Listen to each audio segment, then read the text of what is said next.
This episode will be about purebred and mixed-bred monsters. A purebred monster, for example, is a monster like this tiger. The best way to explain is to just show the difference. This is a mixed-bred monster named Balin. It is half tiger and half galley as stated on the card.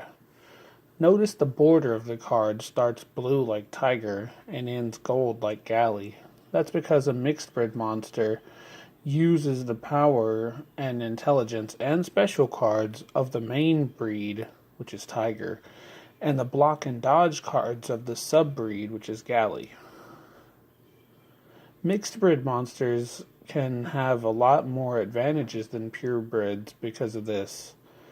The card called Ancient Memories even lets a mixed-bred monster use special cards from its sub-breed.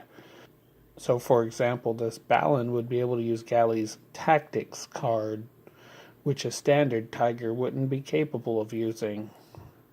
However, it isn't always such a good idea to have a team of mixed-bred monsters only.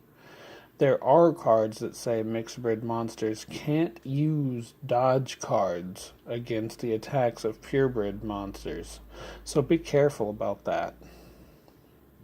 Will your deck contain all purebreds? Or all mixedbreds? Or will you use a mixture of the two? Well, that's the end of this tutorial. Download link for the game in the description. Like and subscribe and share the game all around.